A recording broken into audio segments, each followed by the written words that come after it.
Hey you guys, it's Peter and welcome to my channel. Peter! Boom, boom, boom, boom, boom, review stuff.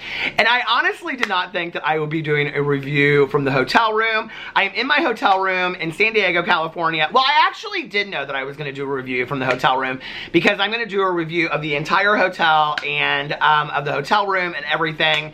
So I wanna start doing that every time that I'm traveling. But I didn't expect that I would be doing a movie review. I haven't done a movie review on this channel in a very, very long time. And I actually think it was either Halloween or Hereditary was the last movie review that I did over here. Now, I will tell you that on my other channel, when I made a video sitting on the floor, everybody was like, oh my God, you're sitting on the floor, cooties. So I'm not sitting on the floor. I'm sitting on a towel, as you can see over here, because I know people were real worried that I was going to get the cooties. Do you remember that back in the day? Okay, so anyway, I'm just sitting here having my cup of coffee. Let me tell you what happened that I am so excited about, right? Now,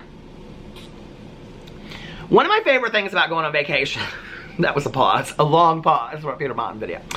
One of my favorite things about going on vacation is watching movies on the plane. My husband and I always download movies and all this kind of stuff. Well, everybody knows that I love horror movies, scary movies, okay? I love them, I love them, I love them. I've loved them forever. I love to be scared. I love to watch scary movies. So if you have some recommendations, put them in the comment section below.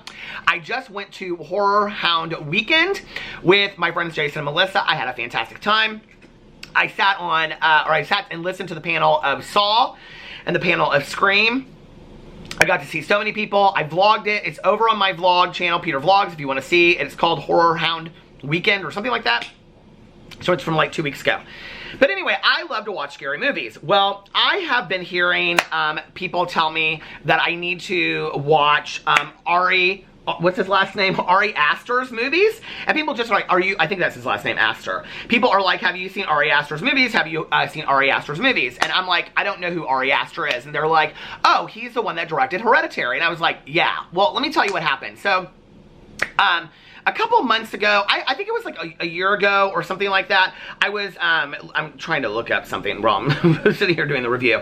I was like talking about what movies I wanted to see, and people were like, you need to review Hereditary. And at that time, people were telling me that if you love horror movies, there were 2 directors that you need to start watching, Ari Aster and Jordan Peele. Well, I didn't know anything about either one of these guys. Now, Jordan Peele, I've seen like all of his movies now. I just recently, and I think have seen Us, and on my way out here I watched Get Out, and that movie was so well done, so terrifying. I think they were both high concept ideas, both high concept movies. Jordan Peele is, I mean, a phenomenal director, just creative beyond belief, and it's just, there's so much mixed in within his movies, and I love him as a director. But this is not about Jordan Peele, this is about Ari Aster, and I hope I'm pronouncing his name right.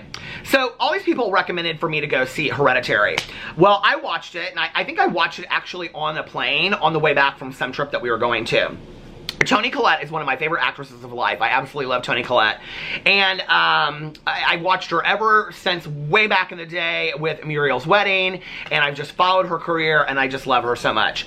So anyway, I watched this movie Hereditary, and when I finished it, I was so out of sorts for like a couple of days. I was kind of like, I don't really know what I just watched. And if you've never watched Hereditary, it's very much, I would say, and now having watched both movies, I don't know if he is making commentary on like religious cults or kind of like obscure religiosity and things like that, but it's heavily flooded with a lot of that and the occult and kind of like different ideas, and that was very much Hereditary.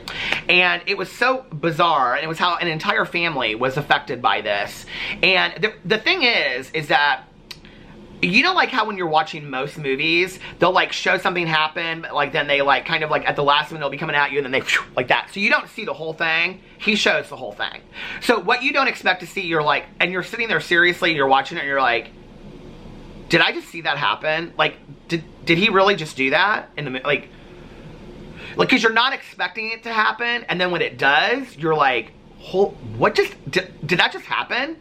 So he surprises you, because I think that we are so I think not prepared for that kind of in movies anymore. You know, it's like we don't see the the grotesque reality of what really happens in the world. So for example, you know, like, I'm just trying to make up something that could possibly happen. Like if somebody was going to be like eaten by a shark, he literally would show it, and this isn't in any of his movies, so I'm making this up, but he would literally show what an actual shark attack would look like, okay? Not just kind of like gobble and it's over, next scene, okay? A lot of blood in the water. Like, that's what we would imagine.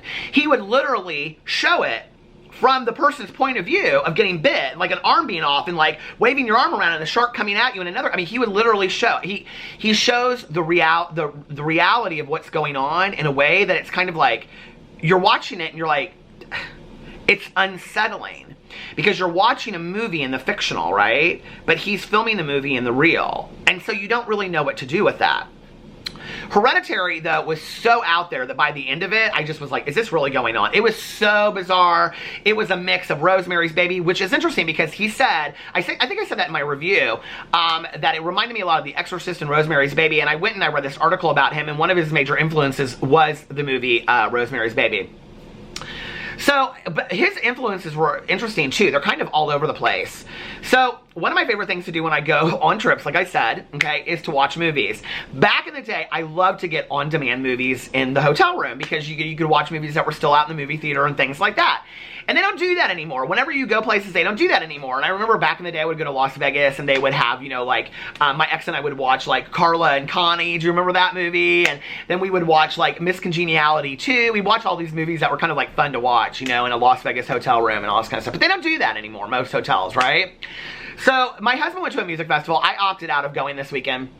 He went with my brother-in-law and his girlfriend, and so last night I was going to go to the casino, but I was just sitting around here, and I was like, well, I could watch something on Netflix on my phone or whatever, computer, and I was sitting around here. And so I had the TV on, said TV up there, and I was going to go get some food and come back and just, like, watch something on HBO or whatever, right?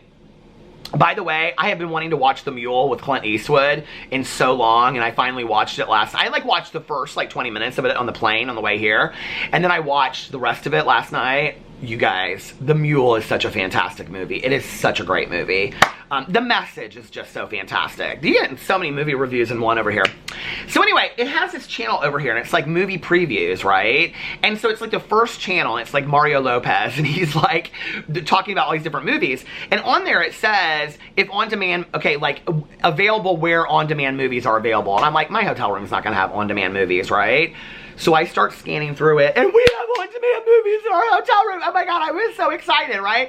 I was like, screw the casino. I'm staying in and I'm watching these movies. Well, half these movies you can get at the Redbox now or on-demand or whatever. But I've been wanting to see Midsommar, and it doesn't come out until like October, okay? So I was like, I want to watch this. Now, I have had so many friends of mine in recovery, so many of my horror friends, people tell me to watch Midsommar, that it is so out there and so bizarre. So I watched it.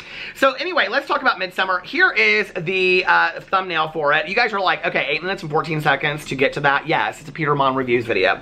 So this is the poster for it. And I have to tell you, like, when I've seen that, I know what that is now, but when I saw it before, I got kind of this very kind of like, from the poster, it's interesting that this is the poster they picked, because I didn't really see it for what it was. I thought it was kind of like this Greek kid from like Roman Greek time. I know that doesn't make any sense, but you know what I'm saying. Like, you know, with this flower garland kind of thing in their hair. So anyway, underneath here, Midsommar. A couple travel to Sweden to visit their friend's rural hometown for its fabled Midsummer Festival. But what begins as an idyllic retreat quickly devolves into an increasingly violent and bizarre competition at the hands of a pagan cult. And it was released July 3rd of 2019. Director Ari Aster. Box office, it made $36 million USD, and budget was $8 to $10 million.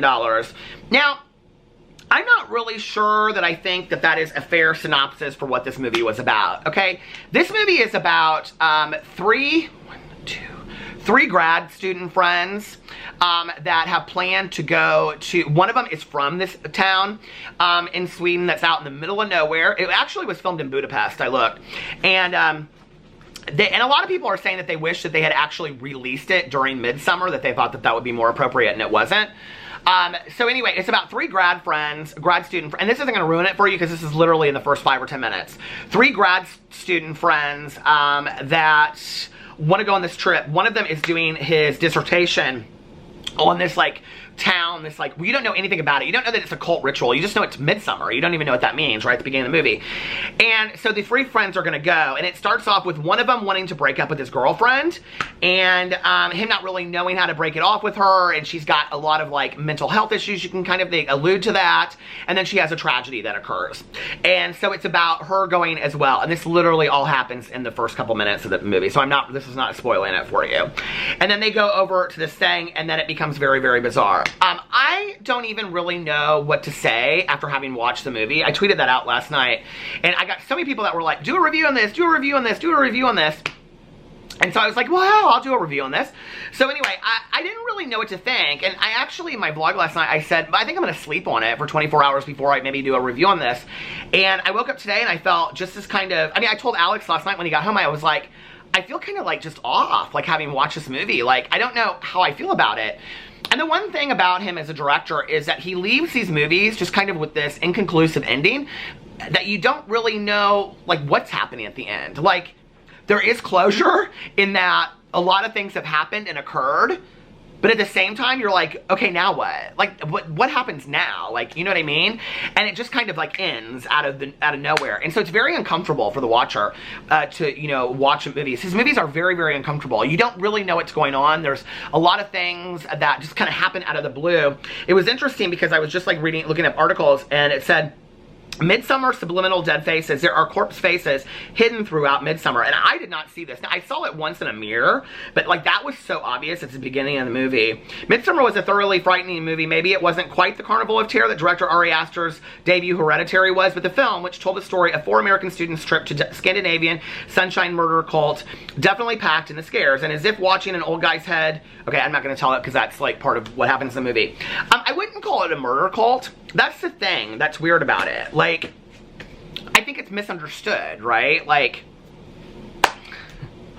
I'm trying to think of a movie that it would be similar to. But it's hard because it's such a new concept, right? It would be like if you, okay, let's say you go over to your friend's house. You're invited to your friend's house for Thanksgiving dinner, right?